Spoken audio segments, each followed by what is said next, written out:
Okay, so we created those accounts. Now let's create a group for our employees, and we're going to be creating our GenEmp employee account. I'm going to right click here, I'm going to go to new, and I'm going to go to group. My group name is going to be employees, right? Big surprise. It's going to be a global group, it's going to be a security group, so we can actually use it for security purposes and permissions and such. So now that I have employees, now I'm going to right click, I'm going to make a new user account now. And I'm just going to call this GenEmp for general employee. And then make that GenEmp. There we go. I'm going to tell it next. The password, I'm going to create the initial password here. Now, since this is going to be a template, I'm going to say initially that the user cannot change the password.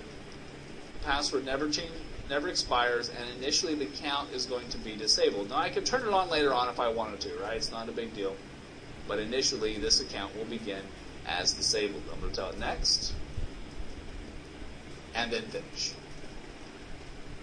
All right, so the GenEmp account has been created. This is going to be my template account. I'm going to right-click it and select copy, because now I'm going to make an account for our one employee, Fred. And we'll do Fred Flintrock here, and then I'm going to do, let's just name it Fred F. That'll be good enough, and tell it next. And now I'm going to uncheck these guys.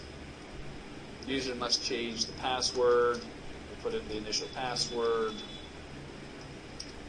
Next, and finish. Bada boom, bada bing.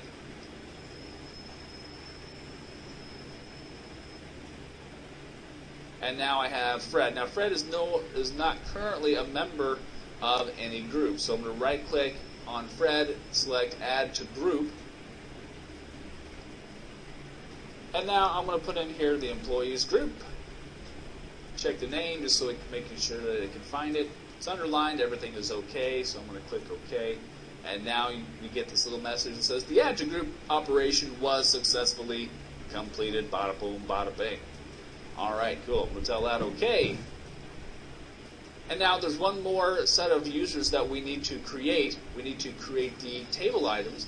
Now remember that the table items are just going to use guest accounts. So I'm going to right click on guest, and I'm just going to copy the guest account. And the first name is, I'm just going to make it table 1. I'm going to make the user login name table 1. Now I'm going to create the password here for table 1, and then I'm going to specify that the account is not disabled, but I'm going to leave that the user cannot change the password, nor will the password ever expire. These are going to be public terminals and public use items, so we want people to be able to access the machine, but we don't want them to really be able to change anything. And the guest account is going to be sufficient enough for that. And we'll tell it next and finish. Now, I could walk you through the next, 9 of these, but I think that you would probably get on the rest of your day. So I'm going to skip that extravaganza for you. I'm going to create those when I'm not recording, and then in the future videos you will see the table 1 through 10 show up here in Active Directory.